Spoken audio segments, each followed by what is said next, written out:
Just tune in to Uncltured, the podcast, with your host, Jeremy Zion. Let's get into it. Yeah, that shit is crazy. That shit is definitely crazy. Never would have thought I don't know, bro. Life is so unpredictable. I realize that shit like every couple months, bro. Because I feel like the thing with life is just like, if you live through the unknown, you can live through your truth. Because if you live through the known, you living by somebody else's truth. True. Because it's just like you saying, oh, this person told me this how I gotta get it. I'm gonna do 1, 2, 3, 4, 5. You being a carbon copy of that person. Yeah, you feel me? Literally. Exactly. Because I'll tell you right now, I was talking to my mom's about it. I was like, bro, never, like, bro, 10 years ago, you would have asked me where do I see myself in 10 years? Yeah. Not weird. Not at all. Not that it's a bad thing. Yeah. But bro, not at all. Like, I don't know. Like, you always have this idea of you gonna do this by this age. By this time, you gonna be here. You gonna do this. You gonna do that. Your pocket's gonna look like this. No, bro. Life is gonna move you in whatever direction it wanna move you in, bro. The universe does not play. Yeah.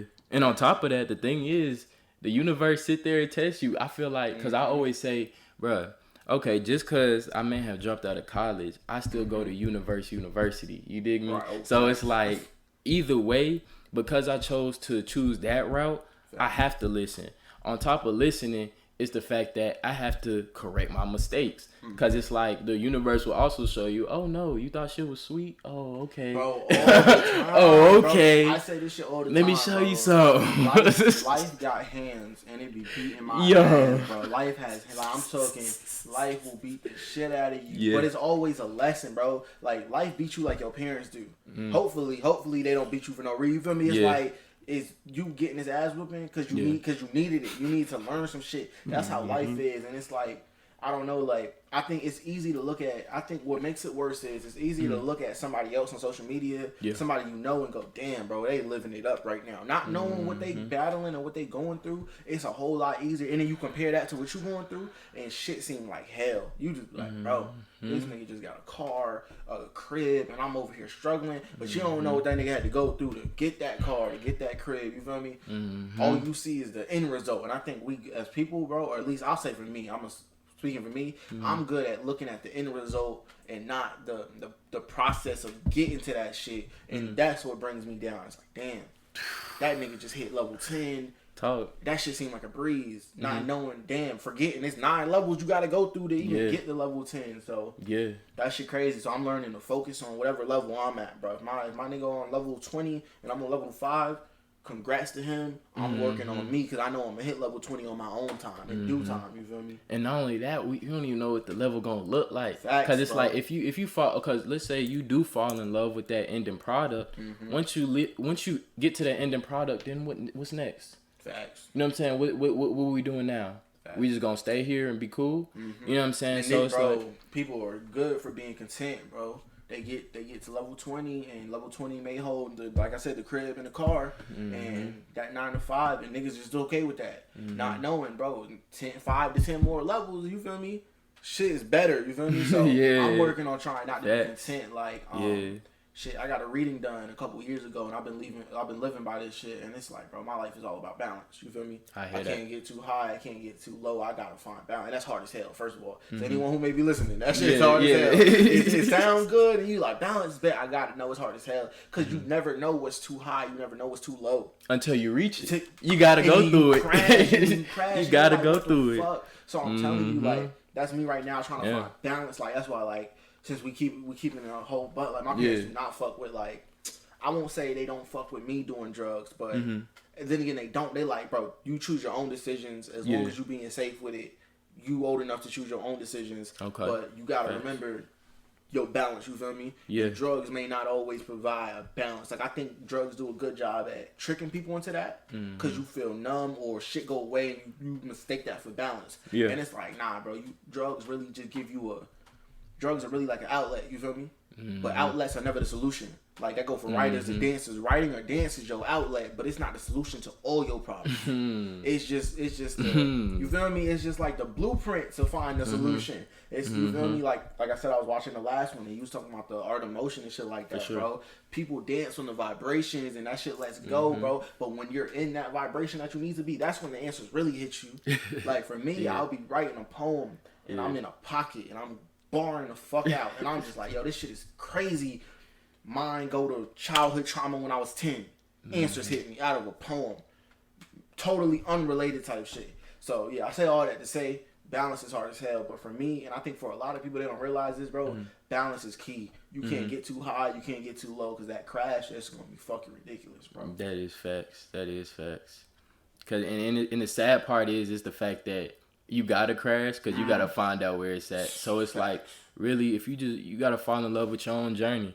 You know what I mean? Once you fall in love with your own journey, there's not no end, there's not no beginning. Because it's like the written beginning and end to what we have is when we was birthed and when we in that casket. Facts. You know what I'm saying? If you know, there's some sick situations people don't even end up in the casket. Your body end up wherever it's at. So it's really, you know, life what I'm saying? Death, you feel me? Exactly, life and death. That's all you have, but everything in between is your story. Right. So welcome back to another episode of Uncltured. I got my homie Raw with me, Raw the Poet. How you going, man? I'm good, bro. I'm good. Good. Yeah. We met on just vibes. Like it was a thing of everybody we know what's going on right now. So it's the fact that, you know, it's great to have community. It's great to expand your social network, and it's great to meet people that is really on what you want. You know, you want to find people that relate. It's not about finding people on some clout shit no more. It's not finding people on some fake shit no more, because we all know that shit goes nowhere. It's not gonna do nothing. So, how you doing? How you feeling, Rob? Hey, man. I'm doing, bro. That's been my answer every time. Yes, sir. I'm doing, bro. Yes, sir. Shit. Really, though, I'm good. Like I said, I woke up. Shit, I'm alive, so I really can't complain. But, you know, like you said, with everything going on, it's dark clouds, even on the sunniest days. Shit. That's facts. It's dark times. But you got to bring light to the dark times. Yes, bro. sir. I've been telling myself that all the time. If I'm at work, I'm always the person with the high positivity. You feel me? With high positivity. Yes, sir. Personality on 10,000. Because somebody got to bring light, bro. Yes, sir. People don't understand. And this is one of those personal hidden darks. I feel like everybody fighting with themselves. I'll say everybody in our community. Most of the people in the black community. Yeah. You got to keep that dark cloud. You feel me? You got to keep that hidden. But I know it's there. You feel me? Because I know it's there for me. So yeah, bro. Overall, though, I'm good, bro. Yeah, facts. So I want to ask, how getting into poetry, I know that's a release. The reason, because I know the reason why I started this podcast, it was a release for me. Because it was like, I can literally sit here. I'm the type too, like, I know you can hear yourself through your poetry. And so I'm the type, I may not know something about myself till I speak from my heart, and then I learn what I'm feeling. I'm like, oh, this is how I'm feeling. Facts. Let me speak on that. Yeah, let me expound. So how did the poetry, what happened, man? Yeah, crazy story. So I want to say I started writing 5th, 6th grade, and like you said, it was an outlet. Bro, I started listening to Eminem like 5th grade. I don't know how I stumbled across Eminem, but cause my parents are like old school, Slick Rick, Grandmaster Flash. So I found Eminem, Eric B. Rakim, bro. So I found Eminem, and I said, bro, rapping is dope. Yeah. So I started off as a rapper, as a lot of poets do, as I found. So I started off as a rapper, and like come, let's see, 8th grade, I was rapping. 8th grade hit, and I realized that music was taking a turn in the wave. And it was the trap wave, you feel me? Not OG trap. I'm talking about the vibes we in now, you feel me? Not Gucci Mane, T.I. Yeah, that Migos, type 808 trap drum type wave is what I'm saying, basically. And that wasn't me. I'm a lyrical person to heart, and that shit was becoming quote unquote corny. Even now, we got Cole and K-Dot, you feel me? Really the two lyrical or conscious rappers we have, right? And Dreamville, the whole Dreamville. But I say Cole and K-Dot are the only mainstream ones that we really acknowledge, like radio play, all of that. But anyway, I say that 9th grade came, my parents took me to what was it, bro? Something where Michael Eric Dyson was speaking. Shout out to him. If y'all don't know who Michael Eric Dyson is, check him out. He's a dope politician, activist, all of that. He was there, and he had a young brother come out. I can't remember the dude's name, but he was a spoken word artist. And he did some poetry, and everybody was going crazy.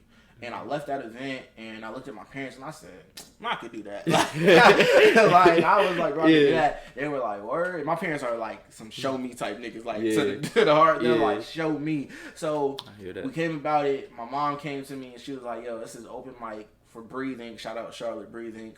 Youth Poetry Initiative Slam Team. You want to go? Do you want to try and do something? I said, hell no. I was not about it. I got there. I got the energy of it. I got the vibe. I said, bro, next time I come back, I'm going to do this shit. I start writing poetry. I don't even remember what my first poem was about, but oh, here it is. Struggle as being a black man, young black man. For those who don't know, in the poetry community, that gets eaten up. Black pain is eaten up in the poetry community. It's crazy because it's really eaten up. Like, I'm telling you, and I'll get to this story in a minute, but let me get back to this. So I went back next time, and it was open mic. I did this shit. I got a pretty good reaction. I was raw. But what I ended up doing was I ended up going to multiple open mics, and I sat and I just watched. No perform. I watched. Okay, that shit got nice crowd reaction. Yeah. That didn't. Okay, when he did this, that was dope. When he did that, that was dope. Seeing how to work the crowd. Got into it. Got my own feel. Mind you, I'm still writing raps at this time. In my head, I still want to be a rapper, but this poetry shit is also cool to me. Yeah.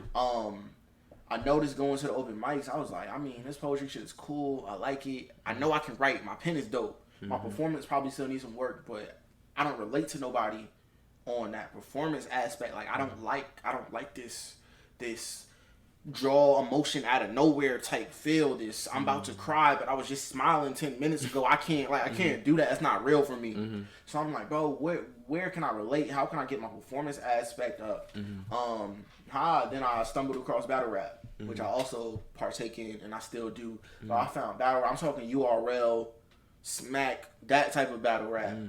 So you know what I'm talking about. You know the vibe. I said, bro, this performance aspect. Granted, it's a lot of gun bars and it's a lot of, you feel me? It's not it's poetic, but it's really not, you feel me? Yeah. That's my performance style. I'm a punchline poet to the death. Everybody always says that.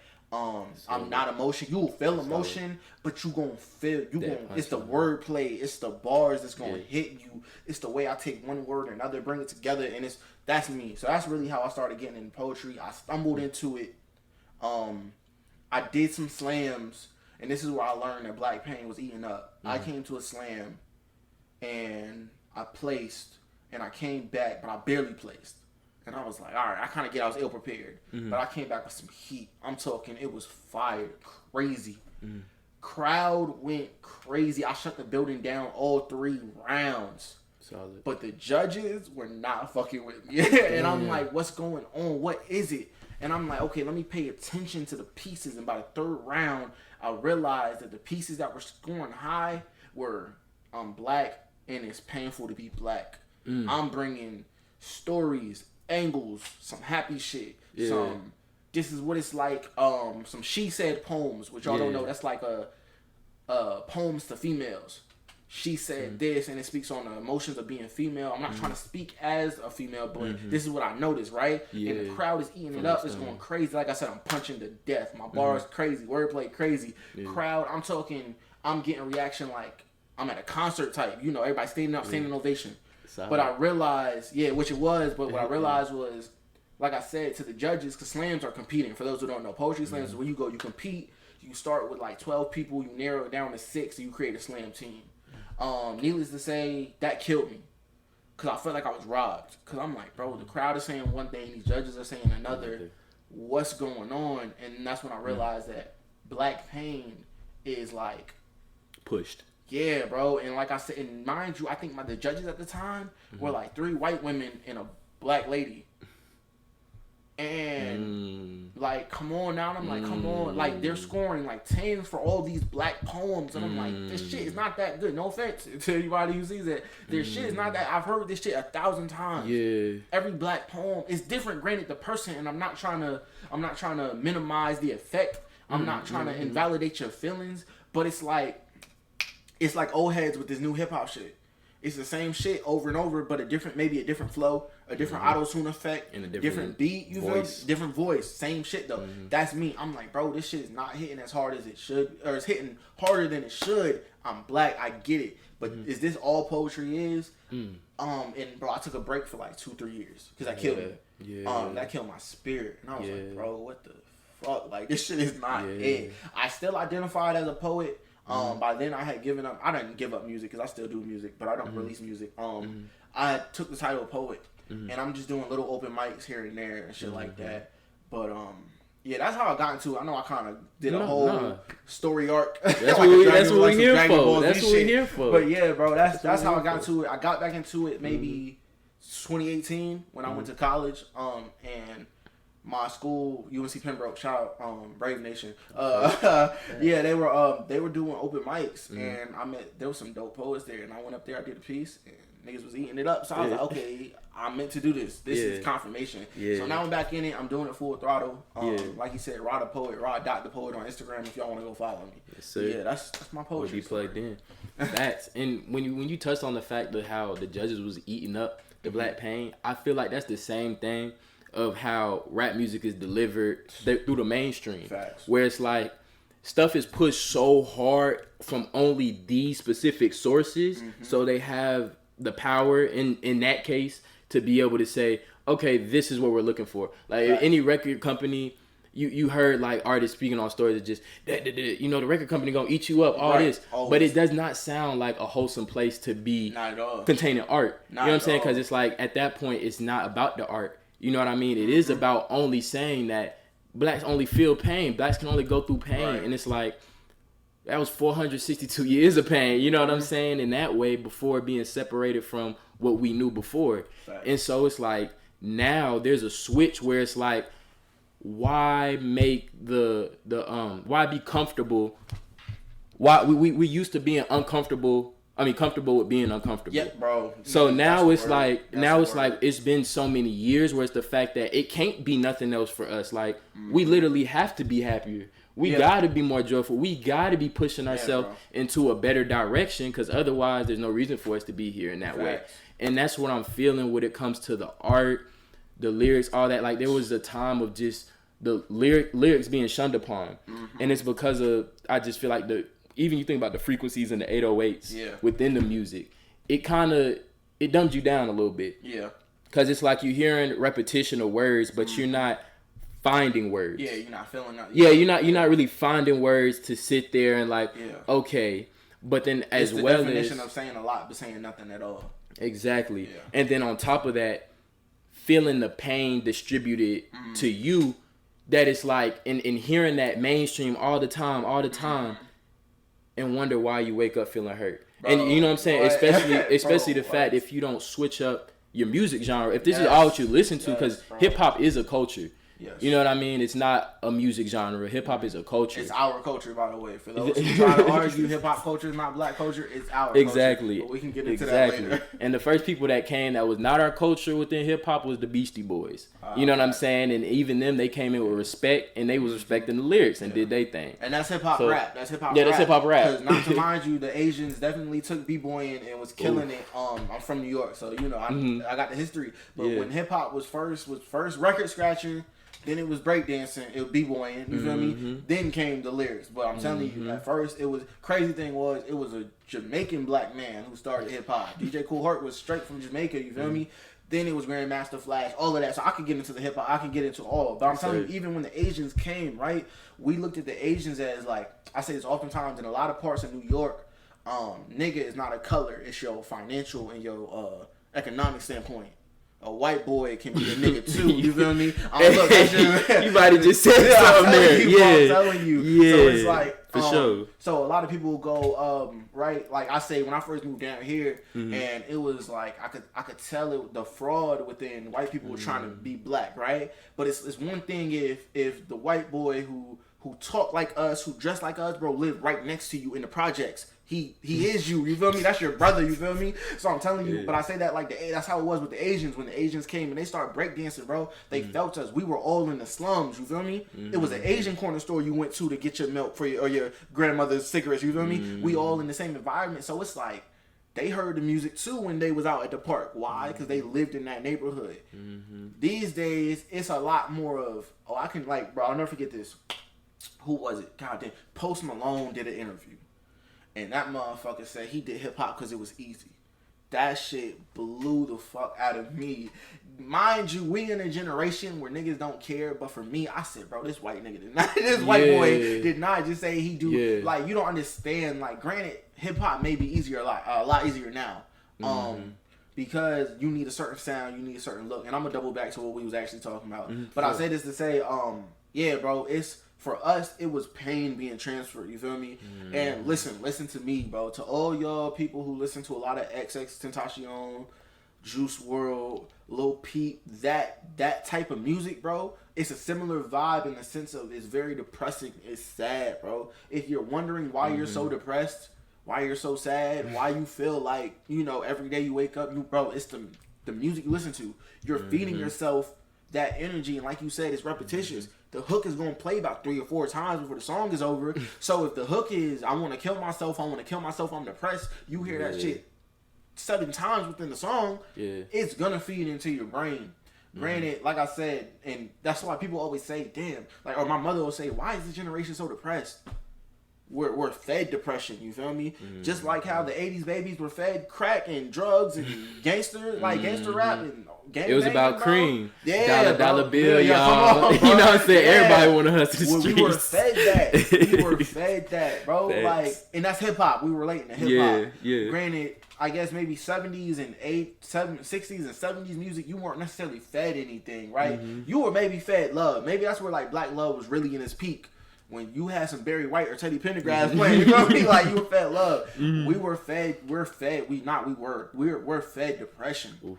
It's normalized for us, bro. Like, X was a great artist, you feel me? But, like, he was in pain, you feel me? His music was pain. Like, he did his screaming stuff, but when you listen to his lyrics, bro, like, the Look At Me video said a lot about X for me.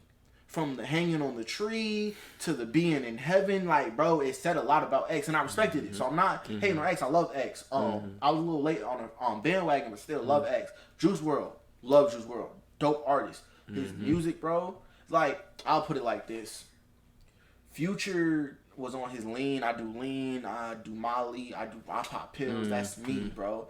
Future came out and said, look, y'all, this shit is not cool. It's killing me. It's gonna kill you. I'm gonna switch it up. That nigga's fan base gave him hell. We want Future on drugs. We want Future. We want depressed Future. Bro, you know how, bro, fuck, like, I just know as an artist, he went back to doing that shit. Because he got to get back in that pocket. I don't know. Unless it was a pocket he just had in his brain he could tap into. Oftentimes, he got to get back in that pocket. So he's got to do leans. He's got to do drug leans. He's got to do lean. He got to do all that, bro. That's the generation we live in, bro. Like, shit, even as R&B artists, bro, it's going crazy. R&B, we love R&B artists when they're heartbroken. We want a goddamn Summer Walker's album. She happy right now, right? But I know some niggas right now like, damn, I can't wait till this nigga break her heart so we can get a Summer Walker album. That's crazy. People say, people have said that shit. They be like, I hope your heart get broke so you can make something. Come on, bro. Adele, when Adele went through that shit with her husband, all you seen on Instagram, I can't wait for the album drop. Come on, bro. That's crazy. And that's where it's like, there's a separation. You got to remember, all these people, okay, whether they're in this industry or not, whatever, it's the fact that they still human beings. Fact. And it's like, there's a trick. Now we have to relearn the fact that digital, through the screen does not mean that you specifically know that person. You know what I mean? My bad, and y'all. His cat jumped up on my leg. Oh yeah. We got little kids walking around. You know what I'm saying? Little kids doing their thing. He probably hungry or something, but yeah. Facts, nah, he's gonna be good. But yeah, and it's like the digital screen, you can feel energy through the screen. Facts. You know what I'm saying as well. So it's just like the fact that we've been fed a whole lot that may not be. It's not it, and you question why, and you questioning why, you trying to fit more into what already is instead of finding who you is. Facts. And so going into that, I want to speak on sensitive people and highly sensitive people, and because I'm a highly sensitive person. I already know. I'm the right person. I already know. I already know. I'm gonna speak for the highly sensitive people. I'm a Cancer man. You know what I'm saying, as a whole, and it's just me as a whole. I'm sensitive. Right. And I've been explaining to people, like, when I'm proud to announce, oh no, I'm a sensitive person. Like I say that in the sense of, or I say highly sensitive, not sensitive, because of the fact that I'm letting you know that I'm a vulnerable person. And you gonna know me. There's nothing, I'm not putting on a mask. You know what I'm saying? It's not nothing that you gotta beat around the bush to learn. It's the fact that I'm just me in all environments, in all places. Right. And it's made people uncomfortable before. I've been in environments where I may get off and I may be silent at first. I may be the most quiet person in the room. And I'm sitting, and then I may find an opportunity where I want to talk. You know what I'm saying? Or I want to say something because of maybe what's going on in the room may not be a part of my views, and me being a part of that room, I'm going to speak on it. And so when I do, people kind of look shocked because they're like, oh, well, you just switched from silent to talking. But then when you did talk, you said something. You know what I mean? You didn't just... You ain't just speak on nothing. So speaking on that, because I know you leading to be able to even get to poetry, you have to access that. You know what I'm saying? In somewhat. So how was that process for you? What did you open up? You know I'll tell you what. I'm highly sensitive, but I internalize all of it. I'm vulnerable to people. I'll tell you this. I'll keep it about with you. I'm a lot more vulnerable with women than I am men because of my mom, the way my relationship is with my moms and my pops, right? Yeah. Even with that being said, bro, like how you said you don't mask, bro, I mask like hell. I suffer from depression, anxiety, PTSD. I got a list of mental illnesses I suffer from. And it's with that being said, I mask a lot, bro. Like I said, I'm always a happy-go-lucky person, but like, bro, when I get alone, it's just me and my thoughts. Totally different story. With that being said, I am learning how to deal with that in a healthy way, that is, right? So I don't want people to... I don't want nobody send me the suicide hotline after this. Nah, bro. I'm working on it. I'm working on it, yo. I've been working on it for a while. So with that being said, I'm definitely highly sensitive. And the crazy thing about it is a lot of people assume because I'm a poet, it should be easier for me to tap into that sensitivity. It should be easy. Nah, I'll put it like this. It's easy for me to express that. Not at all. Not at all. I write poems. It takes me maybe 30 minutes to write a poem. Maybe that. But I'm telling you, it's going to take me weeks to actually write the poem. So the process, the actual physical process of writing or typing up a poem is quick. The process of breaking it down of what I want to say, how I want to say it, how I want it to convey, takes a long time. So, yeah, but I'm a Leo, so I don't know too much about zodiacs, but I know. That's my rising. I know a lot of our conceptions, whether misconceptions or just conceptions. Yeah. And I'll say this, like, I wear my emotion on my sleeve, but I'm also very I'm emotionally stable. I have control over my emotions. You feel me? So I can look at something and go, bro, I'm so mad, but it's not time for me to unpack that right now. I can go, I'm so sad. Okay, it's not time for me to unpack that box. Yeah. I'm happy. Okay, but that goes back to my balance. Can't be too high, can't be too low. So I'll admit I'm highly sensitive, but I don't let that show. And a lot of people, I think there's a misconception that you need to let that show. I don't think that's true. But and the thing is, I feel as though it's a misconception of even what a highly sensitive person is. That's where I was getting to, because it's the fact that the people that may be highly sensitive, it's the fact that those can be the people that's the most in control of their emotions. Facts. Because it's like it's the people. That's what I'm saying. Yeah. Because then people get confused because they may have never even seen you cry. Facts. They may never seen you rage at anything. They never seen any of that. Talk about it. But to realize how much you do your own work in private time because you know what you're going through yourself. Yes. And then people that still have more denied sensitivity. Deny. I'm hard. Yeah. I'm hard all day. 24/7. Like, bro, 25/8. That's what I'm saying. 25/8. Like, 25/8. just mad and just stiff for no reason. Those are the ones that it's like the people that are overly sensitive can, in a sense, have control over a lot of those people. Because it's like the fact that you can sit there and get a reaction out of them if you'd like to. You know what I'm saying? Because they don't even know what they're feeling. They can't even begin to fathom what is coming from something of my doings compared to something that may have been to somebody else's doings 5 years ago. Facts.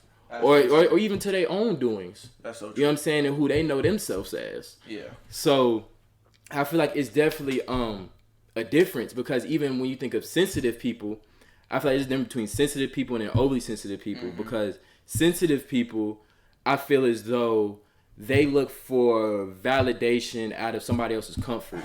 Like, they more like looking for, like, if you ain't comfort me, like, blah blah blah. Like they're the ones that it's like you gotta go around and you gotta watch what you say. You gotta be there for them. You gotta be there for them. If they post one thing on Instagram about them being sad and you did not slide up on their story, that's the one. If you ain't check up on me, we not friends no more.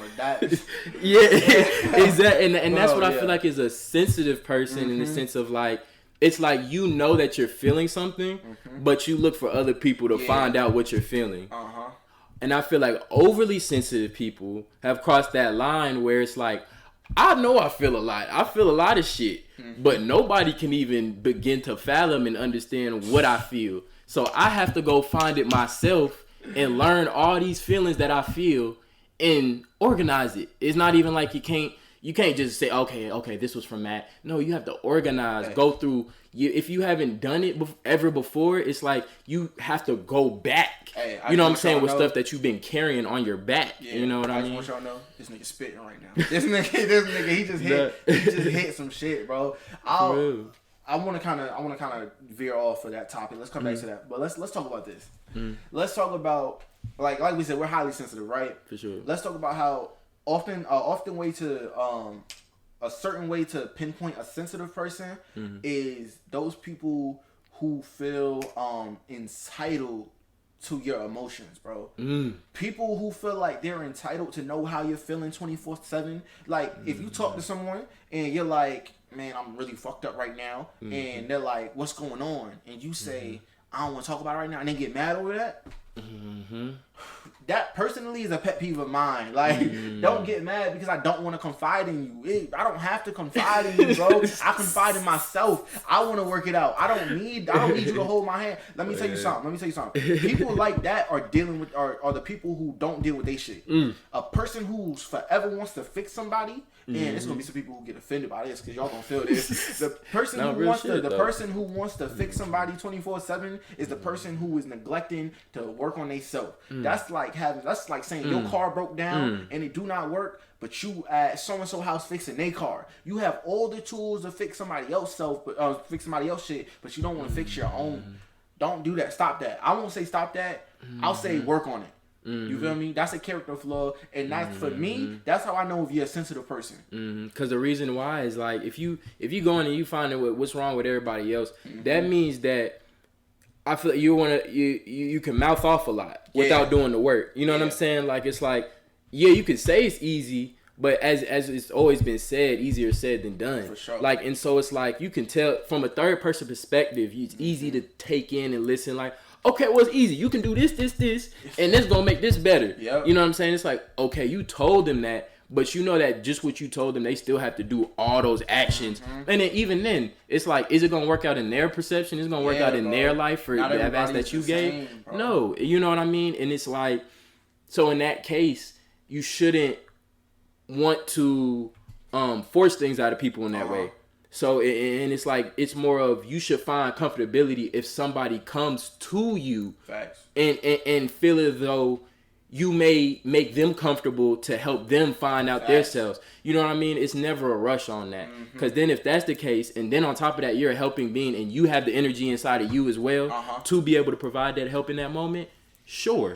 You know what I'm saying? I'm sure that's natural for you in that case. And that's, that's for sure. That's facts. So, shout out to all my healing energies out there. I'm a big healing energy. I've always been a healing energy.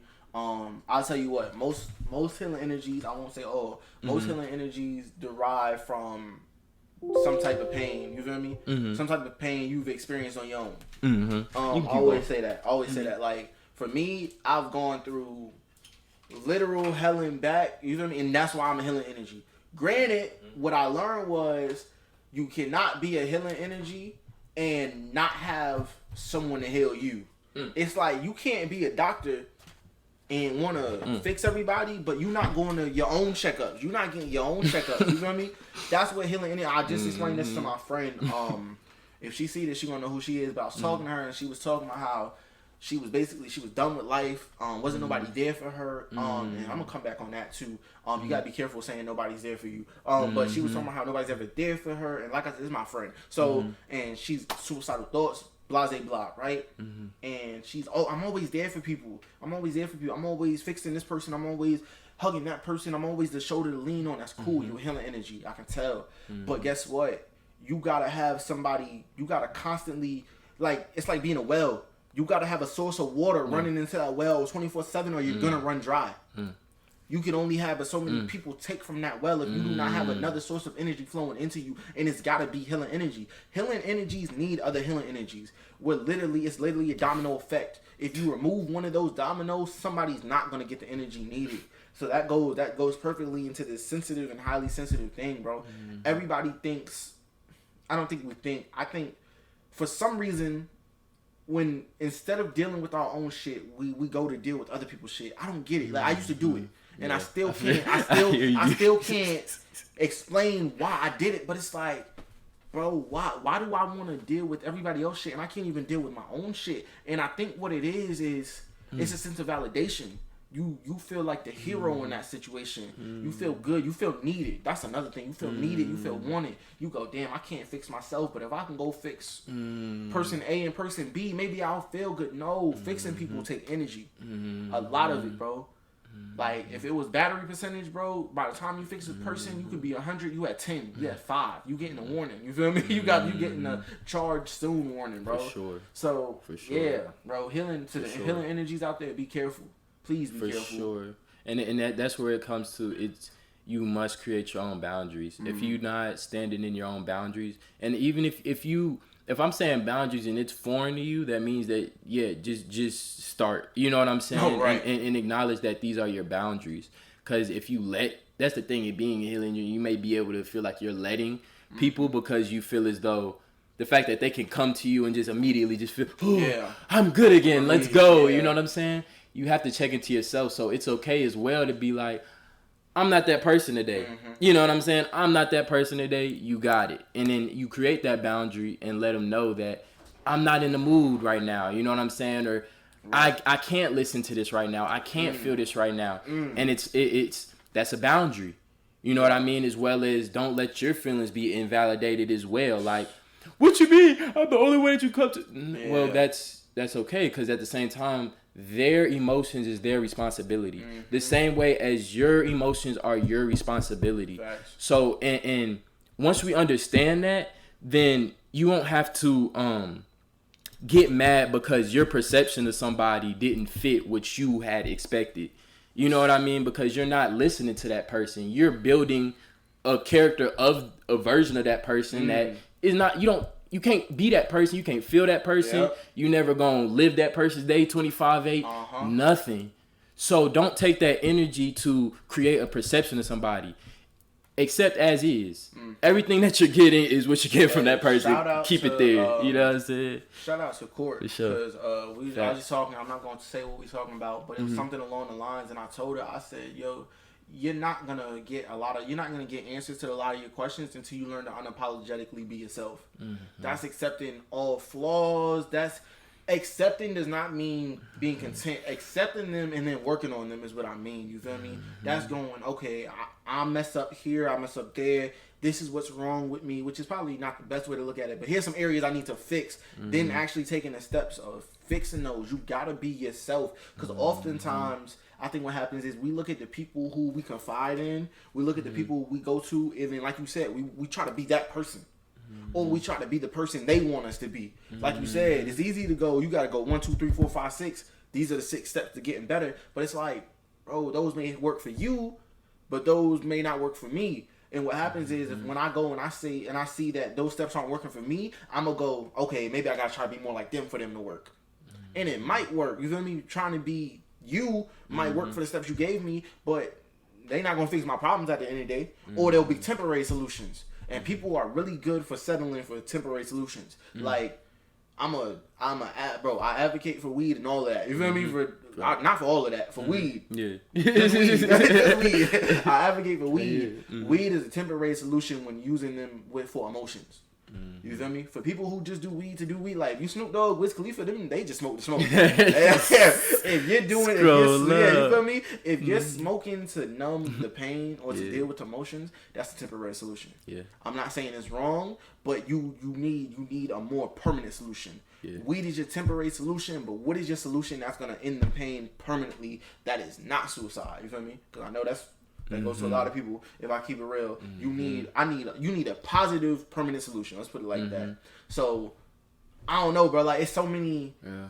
That topic of sensitive and highly sensitive people is a big ass tree because there's so many ways we can branch off to it. I find myself doing that every time. There's so many different branches from that. We could go to so many different places. No, facts. So leaving from that, well, not even from that subject, but in the fact of acknowledging the world that we're living in right now, why the quote of the fact of the truth hurts, you know what I'm saying, should even come about. Where it's been abnormal to let people know the truth and to let it know that the truth hurts, because I don't feel like even enough people have heard it out here and really have felt some truths that, you know, if it was told to be, they would feel it, but it's not a bad thing. You know what I mean? It's not a bad thing. And I feel like we've gotten used to living in a culture of letting everybody be sensitive to the way that nobody else can have an opinion. There you go. That's it. And not only have an opinion, but to also let them be themselves. Bro. Let that person be themselves. Like, I feel like people will snap on you for letting you know the truth. Like, cause now there's a lot of people out here. I'll say like a few people out here that's like, okay, they'll let you know the truth every time. Those are the people, and then people will say like, oh yeah, no, that's my friend when I need to know some real shit, when I need to know some truth. That's that friend. Yeah. But why should the majority of the rest of your friends be some shit where it's like, you can't do that? Facts. So why are they your friend? Why is it your fam? Why is it, you know what I'm saying? Why is that a normal thing to not accept people as is and let them be them? That's a good ass question, bro. Because like you said, that's sensitivity. I said we live in such a sensitive era, bro. I could go on Twitter right now and I could say something like, let me make sure I say something careful because we live in that. I don't know, bro. I could go. I could say. To be honest with you, bro, McDonald's not even that good. Bro, if there's people out there who ride for McDonald's, they're on my ass. Like, bro, like, come on, bro. Or I could be the person, like, I'll say what? I'll tell you who catches a lot of heat from the truth. Vegans. Vegans come out here and they tell us straight up, bro, you're eating 90% made up shit and 10% meat. And niggas go, why are you trying to force your lifestyle on me? No, that's the truth. Like, bro, I don't know what, you know, the answer is the question. Why can't we normalize the fact that the truth hurts? The answer is because the truth hurts. Nobody wants to deal with that pain. Me personally, give me the truth. Please do not let me go out sad in no way. Give me the truth. People would rather avoid that split second of pain you feel when you get the truth and just deal with ignorance the whole time. I don't know, bro. Like, especially now, like, the biggest truth that a lot of us dealing with now with this whole George Floyd and this police brutality and the Black Lives Matter movement is that a lot of us are the problem. A lot of us within our community are the problem.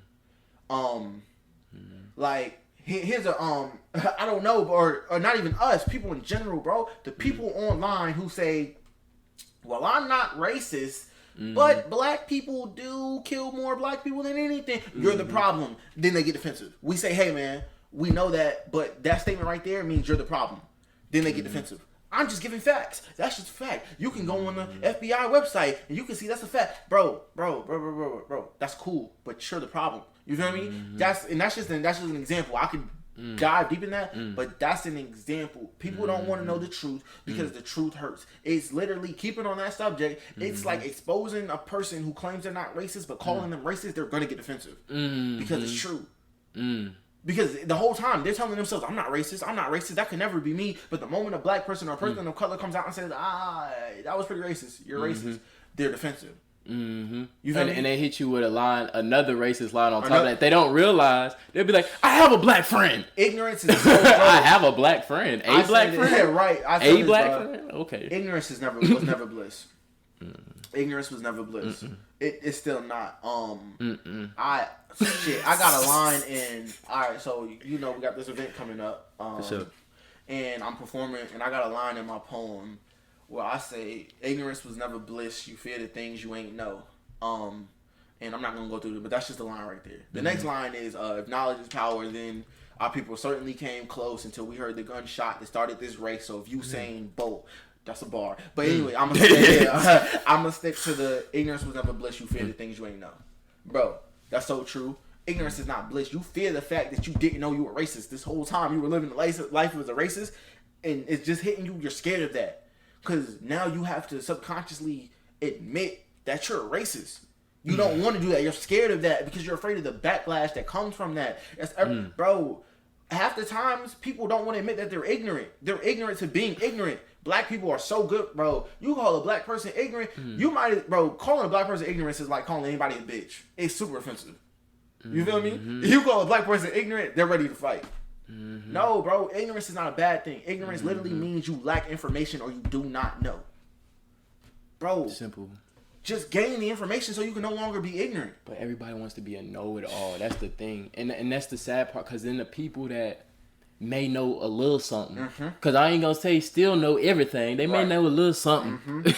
They had to face being ignorant, where it's like the fact that, oh, I used to think like that too. That was an ideology I had. But it's the fact that people not updating their system. You know what I'm saying? Like, it's about updates. The same way your phone can get updates, the laptop can get updates. Update your mind. You know what I mean? Update your spirit. Update your soul. Update you. Update how are you feeling? Person, you know what I'm saying? Just you as a whole, and that just tackles all aspects in that fact. But it's just like, realize every day you wake up, there's something that you don't know out there. Bro, there's something that you don't know. I'm gonna let you finish, but PSA, everybody's ignorant to something. Everybody is. There's not a person out here who is not. Everybody's ignorant to something. Be okay with that and change that. Once you find out what you're ignorant to, change, bro. Go read a book on it. If you're ignorant to, like, bro, here's a problem. A lot of people in our generation are ignorant to our own culture. Bro, like, a lot of people didn't know what Juneteenth was until just recently. Now, all of a sudden, Juneteenth is the new July 4th. Nigga, we seen your post last year. You were definitely at Myrtle Beach. Like, calm down. It's okay to be ignorant, bro. Like, I'm good for admitting that. I like learning new things. I'm a sapiosexual. I'm attracted to intelligence and intellect. So if someone can put me on game, I love that. Granted, not everybody is me. You feel me? So like talking to Jeremy when I first met him, bro, that shit was so dope because he was putting me. We were literally just bouncing ideas off each other's thoughts, not even ideologies and thoughts. And while they may have been parallel, I can't say I knew it. You feel me? So it was like, and I'm good for taking game, and I love spreading it. I'm good for going, hey. Wise man once told me, you feel me? Hey, here it is. And the people here, damn, where you get that from? Hey, I heard it from someone. I'm never going to say I made that shit up. It's nothing I know. Be okay with being ignorant. Let's normalize being ignorant and fixing ignorance. Don't normalize being ignorant. Normalize acknowledging ignorance and then fixing it. If we can do that, bro, a lot of shit we deal with today, we would not deal with. Yeah. Because I feel like if a majority of people did that, then people could actually listen. And then if people could actually listen, people could absorb and then make decisions from that basis. You know what I'm saying? I started writing because it's people like him that I've been around a whole group of artists where it's just like they've inspired me to write more. You know what I mean? And I don't usually write like that. I'll mess around on a freestyle or something, but it's like I usually write like that. And even me writing, it's like learning stuff, like, for an example, it's just, I don't know where my mind go, but it's the fact that you think about heart, right? You can't spell heart without ear. You know what I mean? Oh, shit. You can't spell heart without ear. Hey, so it's the fact, and damn, that's a bar within itself. You know what I'm saying? So it's like, if you can't spell heart without ear, it's like you realize that anything that can get to your heart has to penetrate through your ear before it can get to your heart. You know what I mean? Hey, but there's podcast right there, bro. He just said some shit. Nah, for real, because it's like, so and there's so many people, I feel like that you got ear blockers on. And it's like, because you can feel that. You can feel when somebody is not taking in anything that you're saying. You can feel that. You know what I'm saying? So it's just like, if you feel that, you know what I mean, just change that. Like, work on your ear extra. Like, do ear stretches, pull your ears, massage them, get blood flow, the whole nine, because it's real. You know what I'm saying? People, if you listen, then you can be able to have conversations. And, like, you can, it's not about having, because a lot of people have because now a lot of people go in on a sense of, I'm only going to talk to this person because I want this out of this. Or I want, people come into a lot of occasions wanting something already off their mind. So then it's like, instead, if you even take that and throw that out in the trash and realize, okay, I'm approaching this conversation with no expectations. You can open up a conversation that you don't know where it's going to go. You know what I mean? You're allowing yourself to even open your mind to understand. Yeah. You know what I mean? By going in and not saying, I'm only going here for here. Like, Like a lot of people who say you going to talk to someone to find common ground, quote unquote, but the reason you only going is just to get your piece out, bro. You're not gonna find that common ground, bro. If you're going to meet with someone to discuss something that bothered you, or if you're talking to someone in private because something bothered you, you gotta be willing to listen. You have to. That shit, you can't spell heart without hearing that, bro. That's fucking crazy. And that, you know what hit me? Like, bro, that's why racist people do not care. They're not trying to listen to us. Notice. You could talk to a racist person and you could give them a list of shit that is true. They are not going to address any of that. They're going to address the points that they want to make. You could go, bro, police brutality is wrong. Here's why it's wrong. You know what the response is going to be? It's not even going to be a second of hesitation. Black people kill more black people than anything. That's because they knew going into the argument that was their one. That's their fact. That's their fact, and they're gonna get that shit off. So that's so true. And I gotta practice what I preach. Like, and I'm starting to do that shit now. But I'll say in moments of confrontation, I'm not very confrontational. But when I get mad, I get mad, and oftentimes I shut down, which means I don't listen. So I definitely need to practice that. But what I have been doing is, I'm be honest with you, I have more female friends than anything. And one thing I've learned with females is, and I'll say this is my personal, but this goes to people in general. Oftentimes, to get someone to hear you out, you got to hear them out first. You got to listen.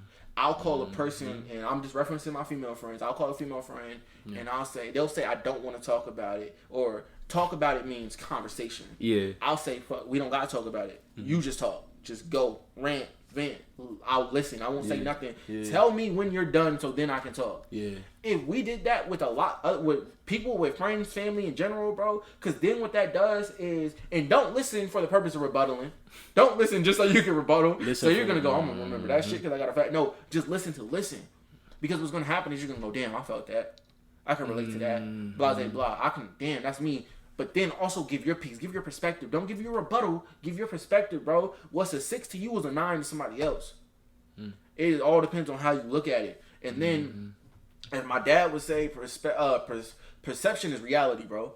One person's perception or perspective is their reality. So I could say, like over text, bro, I could say, fuck you. No context. One person may take it as a joke. That's their perception. That's their reality. The other person may take it as offensive. You can't say they're wrong. That's perception. That's reality. The other person may take it, however. Perception is reality. But oftentimes, here's the thing. Oftentimes is people get caught up in their perception, in their reality, and that's law. No. Open your mind and open your ears. I'm really about to start telling people you can't spell heart without it. That's a bar. That's gonna be in one of my poems. So shout out to you. That's gonna be in one of my poems. That shit is wild, for sure. And it's like, because now I understand the process. There was a process where I had to begin to more embrace my ignorance, because I was like, damn, how much did I not know? Like, this is crazy. Like, and when you open your mind up to the fact, oh shit, I accept how much I don't know, it opened up a world of possibilities to be able to be fed education everywhere. Like, it doesn't matter. It could be the simplest of reactions. And it's like, I said that in my last podcast, and the fact that you can't visualize people. Like, let's say it's a doctor. He has an occupation of a doctor. Just because he's a doctor and in this whole external view of what a doctor has been presented, that does not mean don't go to the McDonald's cashier and act like they don't know nothing. They're the dumbest speck on the earth. Because they know something. They know something. Shit, they probably know how to grill a burger that you don't know. That's what I'm saying. They know something that doctor may not know, all the way coming from a McDonald's cashier. You can learn from anybody. And exactly. And it's like, I would be more ashamed of that doctor if he wasn't willing to out hear that McDonald's cashier. Because then that's showing that, he feels as though he's superior, that he knows everything.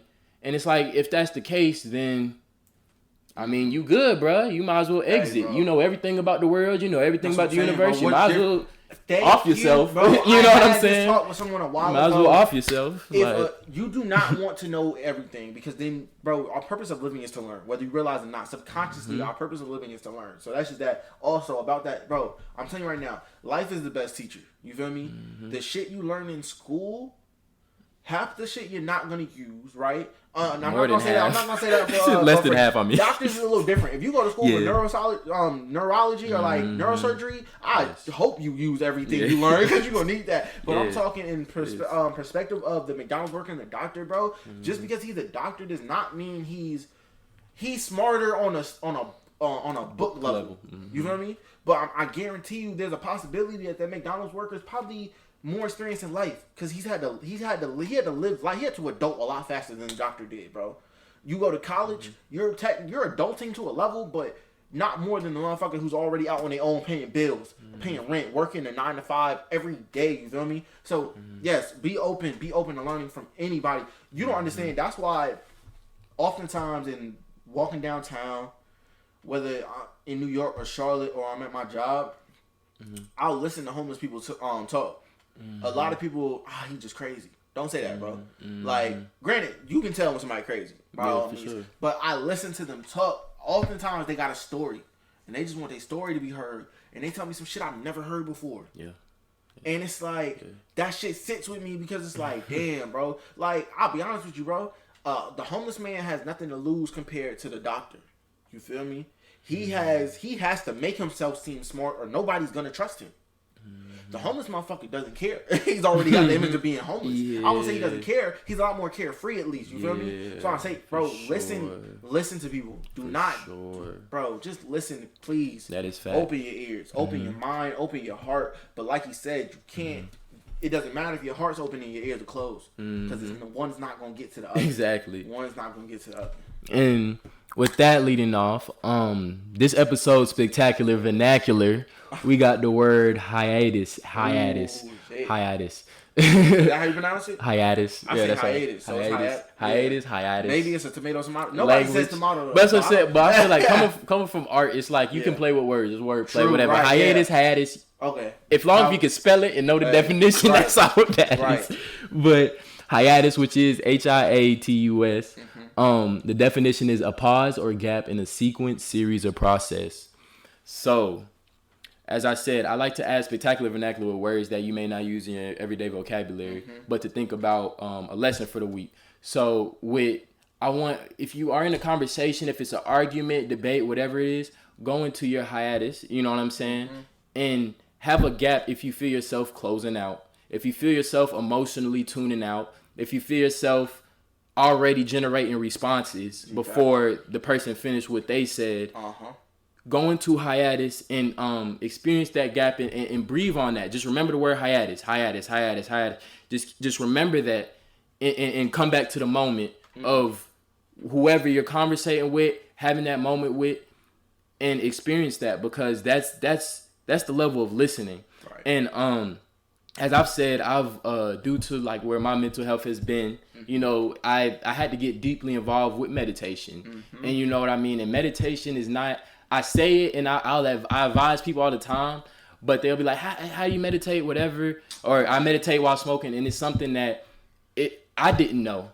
You know what I mean? I didn't have no basis. I didn't have no principles. I was just like meditation, okay. That's what I'm saying. You do your research, begin doing your research, discovering what that is. You know what I mean? The most basic piece of meditation is your breathing, because even a lot of us, we don't know that we not breathing, but a lot of us is really not breathing every day because of, you may have, your post-traumatic stress sitting in your system. You may have that anxiety. I'm guilty of that, by the way, that not breathing correctly. I say that I don't breathe correctly, and I'm definitely guilty of that. Yeah, and it hurts, but it's like, it's something that you would think, you're like, it's something as simple as breathing. Like, you gonna tell me to breathe? I breathe every day. Do this shit every day if I wake up. What you mean? Yeah. But no, it's about really like getting into your breathing and learning your nervous system a little bit more, because the bare fact is, emotions is coming from energy and motion, as we've been over. Energy and motion is going through your nervous system. So it's like whatever feelings you're feeling, they're all going through. And sometimes some of us can have a bank, just a whole bank of heavy shit that we never went through. And then we don't even feel a nervous system. I got hands, arms, hands, but what's below that? You know what I'm saying? Underneath the surface. So that's what this week's Spectacular Vernacular is hiatus, and make sure to experience that gap. Practice meditation and however you meditate, and yeah, open your mind, man. Can I speak on hiatus real quick? For sure. So, like, last 2 weeks ago, look at me. Bro, take a break from social media. Bro, it's heavy out here. We're reposting. We out here. I repost everything I see. I feel like people need to repost. Take a break. Log off for a couple of hours, bro. Please. I made a video on it. I was looking rough, so please don't go look at it. But I made a video. Take a break, y'all. Please. Just breathe. Take a break. Stop watching the news. There's a such thing as overexposure. And it's a tactic that's been used against our people, they're gonna keep showing the deaths of black people. They're gonna keep, cause it's gonna trigger our PTSD, or it's gonna cause PTSD, and then we're at a weakened state. You feel me? So please take a break from social media, the news, from the negativity. If you're gonna, if you gonna watch TV, turn on SpongeBob or something. Watch something that's gonna make you laugh. Take a break. That's it. I'm so glad you used that word, bro. Hiatus, however you want to say it. Hakuna Matata, bro. Just take a break, please. That's so important. So I hope y'all, bro. Exactly. And the best place to do that, honestly, is outside in nature. You know what I mean? Where everything, if you pass by trees every day, stop by a tree and witness a tree. Witness the tree's intelligence. Witness a bush's leaf's intelligence. Because it is a living thing. It's living. I was you know what I'm saying? Reminder. PSA. It's living. Exactly. It's living. And just externally, where I know just even as being black, it's the fact that, my skin don't look like this for no reason. Where it's like, my skin belongs outside in that way. You know what I mean? Yes. Exactly. My skin I belong outside. I belong outdoors. You know what I mean? In that way. So it's like if you cooped up under a roof where you're not being able to reach that, that's going to increase your depression. That's going to increase your anxiety. That's going to increase all that because there's no open space. You're not releasing yourself to other living things that may be aiding to you. Let me tell you, my depression got the worst when I started online school. I left public school. I got kicked out of Mallard Creek High. If you look, long story, y'all. We all go through our phases, right? I was in my delinquent phase. I was in my angry phase. I was fighting a lot. Got kicked out. I was like, my parents weren't even tripping. They were more like, this gotta be. It was a big school anyway. And ironically, around that time, we got introduced to this online environment. And when I lost my social aspect and I was in the house all day, classes. Once I'm done with classes, I'm watching TV. I'm eating a lot more because the fridge is right there. In school, you eat when it's lunchtime, or unless you brought some snacks. You feel me? But so I'm eating a lot, bro. I'm not getting outside. I'm not socializing. Yo, go outside, socialize.